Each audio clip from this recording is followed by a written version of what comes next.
नमस्कार, आप देख रहे हैं कच्चा चिट्ठा। मैं हूं आपके साथ प्रीति रघुनंदन।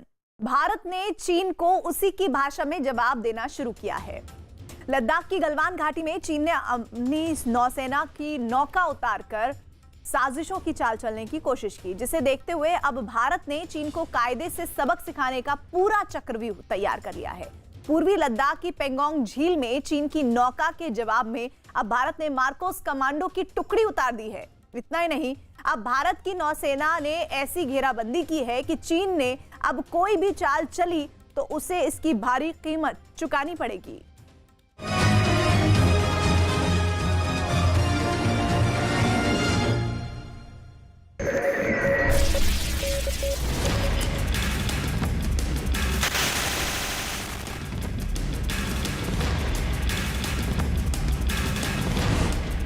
चीन को उसी की भाषा में जवाब देने की तैयारी।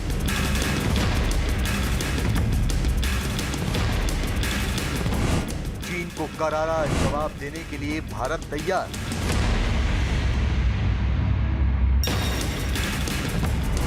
भारतीय नौसेना ने शुरू की चीन की घेराबंदी।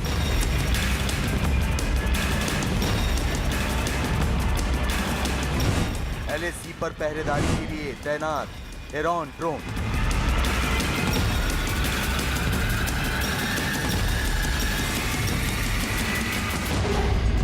भारतीय नौसेना के टोही विमान से निगरानी।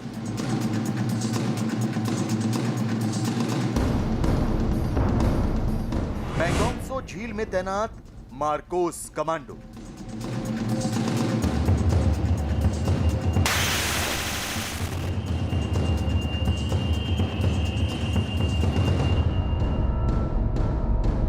एलएसी पर दोनों देशों के बीच जमी बर्फ के बीच चीन अपनी चालों को चलने से बाज नहीं आ रहा है।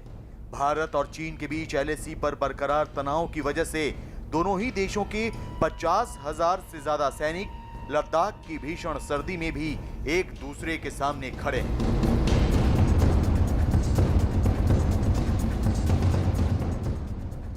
लद्दाख की गलवान घाटी की जमीन पर भारत के हाथों पिटने के बाद अब चीन ने एक और पैंतरा चला है और इस बार उसने चाल चली है पानी के ऊपर। ये चीन की नौसेना की असॉल्ट बोट है।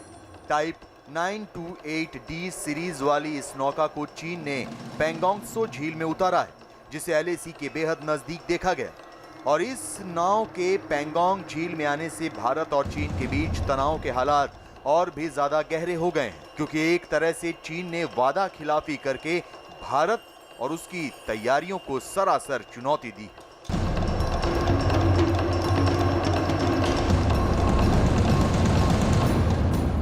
इसलिए चीन की इस चाल को नाकाम करने के लिए भारत ने अब अपने सबसे खतरनाक और जाबाज कमांडो को एलएसी पर उतार दिया है। भारतीय नौसेना के मार्कोस कमांडो पूर्वी लद्दाख की पेंगोंग झील पर चीन की हर नापाक चाल का जवाब देंगे।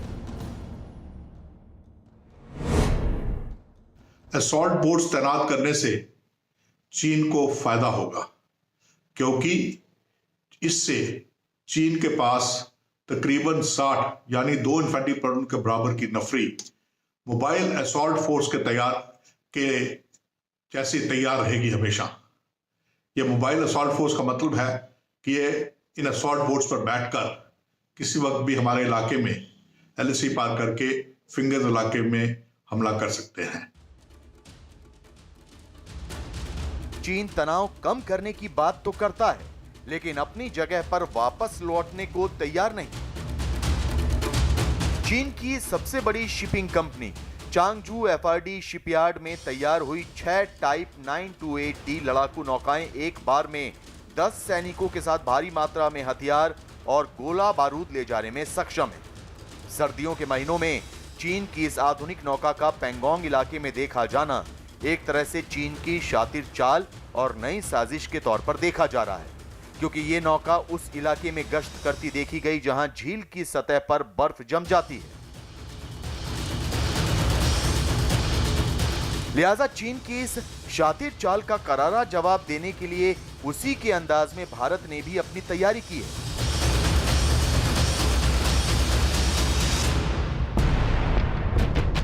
लद्दाख में जारी तनाव से निपटने के लिए भारत की थल सेना और वायुसेना के साथ नौसेना भी पूरी तरह से मोर्चे पर डटी हुई है। एक तरफ लगातार भारतीय समुद्र इलाकों में अलग अलग देशों के साथ नौसैनिक अभ्यास करके भारत ने चीन को अपनी ताकत का एहसास करा दिया, जबकि लद्दाख में नौसेना के ड्रोन और लंबी दूरी के टोही विमानों ने मोर्चा संभाल लिया है।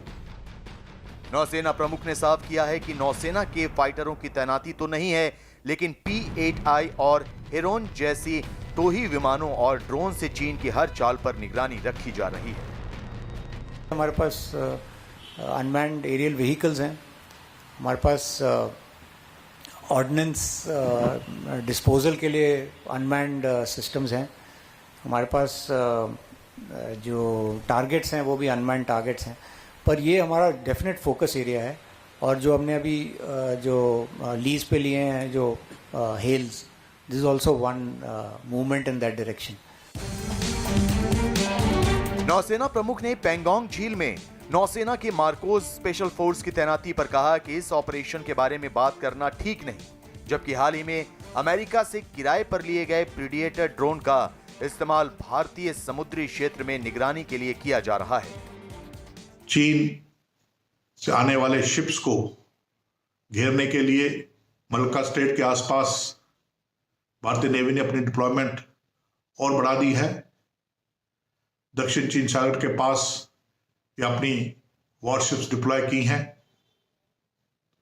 साथ ही साथ दूसरे नेवी से, जैसे खासकर अमेरिका से, जिसने ऑलरेडी दक्षिण महासागर में अपनी फ्लीट डिप्लॉय कर रखी है, उनके साथ इंफॉर्मेशन और इंटेलिजेंस शेयरिंग की जा रही है।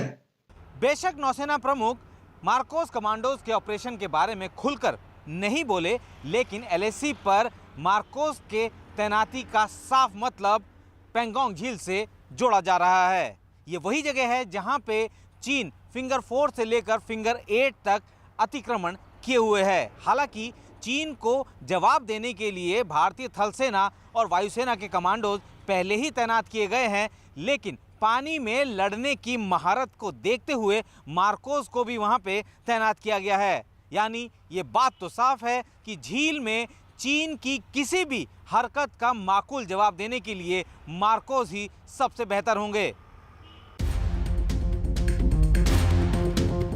तकनीक के विस्तार ने सुरक्षा हालातों के लिए तो सहूलियत को बढ़ाया है और उसी तेजी से चुनौतियों को भी। ड्रोन के इस्तेमाल ने कुछ ऐसी ही स्थिति खड़ी कर दी है। लिहाजा नौसेना प्रमुख ने यह साफ कर दिया कि दुश्मनों के ड्रोन से निपटने के लिए नौसेना anti drone system smash 2000 rifle की खरीद भी कर रही है। खबर यह कि लद्दाख के साथ साथ पूरे LAC में चीन को मुंहतोड़ जवाब देने के लिए भारतीय नौसेना अपने MiG-29 के लड़ाकू विमानों को भी उत्तरी सेक्टर में ऑपरेशनल भूमिकाओं के लिए तैनात करने जा रही है।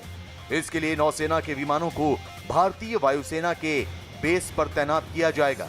ये कदम चीफ ऑफ डिफेंस स्टाफ यानी CDS जनरल बिपिन रावत के कुछ महीने पहले दिए गए बयान के मुताबिक उठाया जा रहा है। इसमें उन्होंने कहा था कि मैरीटाइम लड़ाकू विमानों को वायुसेना के साथ उत्तरी या पश्चिमी सीमाओं पर तैनात किया जाएगा।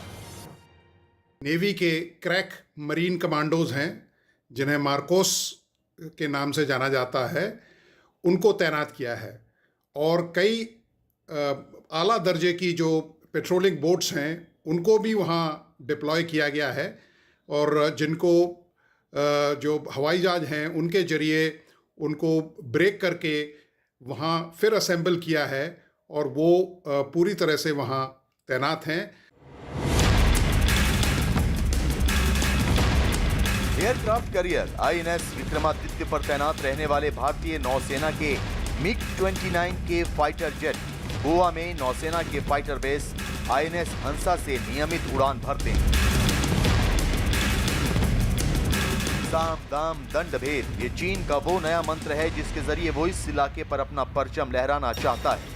शी जिनपिंग हमेशा से दुनिया पर अपना दबदबा बढ़ाने की हसरत और ख्वाब पाले बैठे हैं, और इसी ख्वाब की वजह से चीन ने अपने से कमजोर और छोटे देशों की जमीन पर कब्जा करने की कोशिश की।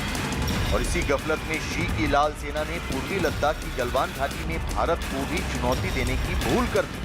पूर्वी लद्दाख में चीन की लगातार हो रही हरकतों को करारा जवाब देने के लिए भारत की इस तैयारी ने चीन के होश फाख्ता कर दिए। चीन की साजिश शीशे की तरह साफ हो चुकी है कि वो भारत को चारों तरफ से घेरना चाहता है ताकि वो दुनिया में हिंदुस्तान के बढ़ते असर को रोक सके। लेकिन गलवान से लेकर हिंद महासागर और दक्षिण चीन सागर तक फैली चीन की दादागिरी को अब भारत ने सीधे तौर पर चुनौती दे दी है। यहां तक कि चीन की सबसे कमजोर नस दक्षिण चीन सागर में भारत ने अपना एक युद्धपोत तैनात कर दिया है। रहा सवाल समंदर में सिकंदरी का, तो कुछ ही दिनों पहले भारत ने चीन को यह भी दिखा दिया है कि अगर गलती से भी समंदर में उसे चुनौती देने की चीन ने जुर्रत की तो उसका गुरूर उसके वजूद के साथ साथ समंदर के गहरे पानी में कब समा जाएगा चीन को पता भी नहीं चलेगा।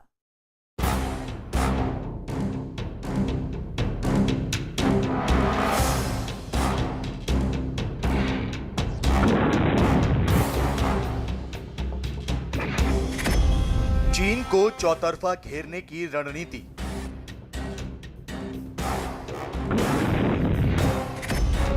समंदर में चीन की दादागिरी को चुनौती।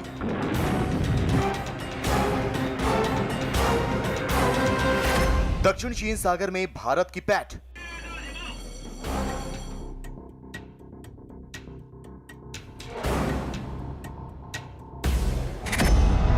समंदर में भी सिकंदर बना भारत।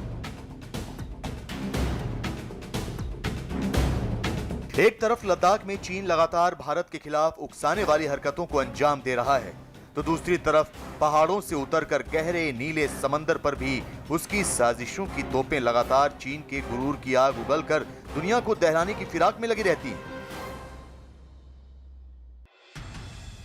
चीन लगातार हिंदुस्तान के खिलाफ चाल पर चाल चल रहा है। कभी पूर्वी लद्दाख पर अपने सैनिकों के जमावड़े से, तो कभी पैंगोंग त्सो झील पर अपनी साजिशों की नौका को उतारकर वो भारत के हौसले का इम्तिहान लेने की फिराक में लगा है। असल में चीन लंबे समय से दक्षिण चीन सागर से लेकर हिंद महासागर पर अपने कब्जे के प्लान को अंजाम देने की फिराक में है। शी जिनपिंग का अरमान है कि समंदर की लहरों पर सवार होकर उनकी साजिशें पूरी दुनिया पर हुकूमत का परचम लहरा सकें। लिहाजा उन्होंने गुरूर के नशे में चूर होकर भारत को अपने दबाव में लेने की कोशिश की तो उन्हें मुंह की खानी पड़ी।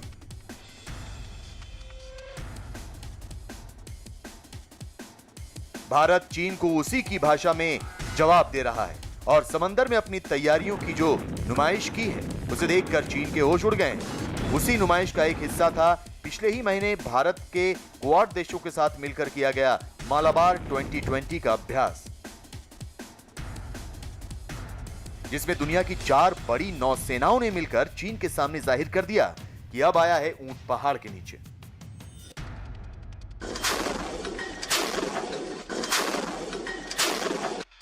भारत ने अपने दोस्त मुल्कों के साथ मिलकर इलाके के अंदर नेवल बेसिस, नेवल फैसिलिटीज का इस्तेमाल और खुद अपने नेवल स्टेशंस इस प्रकार खड़े किए हैं कि जो चीन की पर्ल्स ऑफ स्ट्रिंग पॉलिसी थी भारत के खिलाफ, उसका मुकाबला किया जा सके। समंदर में चीन की दादागिरी को खत्म करने के लिए भारत अब अपने अंतर्राष्ट्रीय गठबंधन को मजबूत कर रहा है। समंदर में चीन की ताकत का जवाब देने के लिए समंदर में भी तैयारियों को मजबूत किया जा रहा है। इसी कड़ी में भारत ने अमेरिका, जापान और ऑस्ट्रेलिया के साथ मिलकर अरब सागर में मालाबार युद्धाभ्यास के दूसरे चरण को पूरा किया, जिसे देखकर चीन के राष्ट्रपति शी जिनपिंग को पसीना आ गया। दरअसल इस युद्धाभ्यास के जरिए समंदर में चीन के खिलाफ एक ताकतवर चक्रव्यूह की रचना की गई है, जिससे चीन की समंदर पर दादागिरी को सीधी चुनौती मिलेगी। इस युद्धाभ्यास में अमेरिका के सबसे बड़े एयरक्राफ्ट कैरियर यूएसएस निमित्ज और भारत के एयरक्राफ्ट कैरियर आईएनएस विक्रमादित्य ने अपनी ताकत का मुजाहिरा किया। इतना ही नहीं, इस युद्धाभ्यास में क्वाड में शामिल चारों देशों की नौसेनाओं ने अपनी आपसी तालमेल का प्रदर्शन करके साबित कर दिया कि ये चारों किसी भी हालात में किसी भी चुनौती का मिलकर मुकाबला करने को तैयार हैं। असल में समंदर के गहरे पानी में अपनी ताकत पर घमंड करने वाले चीन को समंदर में ही उसकी हैसियत दिखाने के लिए बंगाल की खाड़ी में किया गया मालाबार युद्धाभ्यास का पहला चरण ही काफी था। लेकिन चीन के दिमाग में कोई फितूर न रह जाए, इसके लिए चीन को पराक्रम की दूसरी पिक्चर अरब सागर में दिखाई गई। भारत ने एक बड़ी ही अच्छी कूटनीति, रणनीति और जिस तरह की स्ट्रेटेजिक प्लानिंग का प्रदर्शन किया है, उसने चीन के घुटने टिका दिए हैं। और लद्दाख से लेके लक्षद्वीप तक या अंडमान निकोबार तक या इंडियन ओशन रीजन में चीन का जो मुकाबला भारत ने जिस तरह का चक्रव्यूह रचा है और जिस तरह की मालाबार एक्सरसाइजेज या और इस तरह की कई नेवल एक्सरसाइजेज की हैं, उससे चीन एकदम घिर गया है। भारतीय नौसेना के प्रमुख ने भी सामने आकर भविष्य की चुनौतियों से निपटने के लिए लगातार भारत की नौसेना को तैयार करने के अपने प्लान का एक रोड मैप भी दिखाया, जिसके तहत उन्होंने ये बताया कि स्वदेशी तकनीक के जरिए नौसेना को आधुनिक और विकसित करने की योजना आगे बढ़ चुकी है।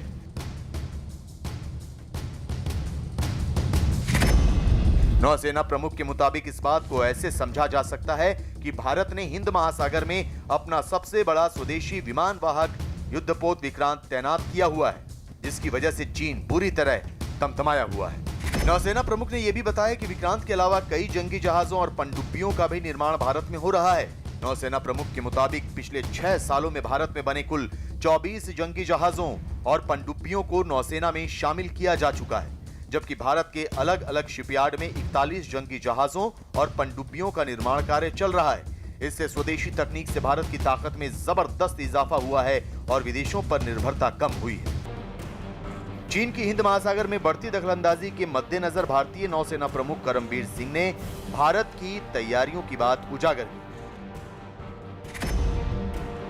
खुद एडमिरल करमबीर सिंह ने साफ किया कि किस तरह चीन 2008 यानी पिछले 12 सालों से हिंद महासागर में अपने 3 युद्धपोत तैनात कर चुका है और इस इलाके में लगातार अपना दखल बढ़ाने की कोशिश कर रहा है। चाइनीज़ का प्रेजेंस है, वो अभी 3 शिप इनके गल्फ ऑफ एडन में एंटी पायरेसी पेट्रोल 2008 से कर रहे हैं और अभी as of now these are the only 3 ships, warships that are present in the Indian ocean region. लिहाजा भारत ने चीन की इस चाल पर पलटवार करते हुए और चीन को घेरते हुए एक जबरदस्त कदम उठाया है और अपना एक युद्धपोत दक्षिण चीन सागर में चीन के पड़ोसी मुल्क वियतनाम के पास तैनात कर दिया है।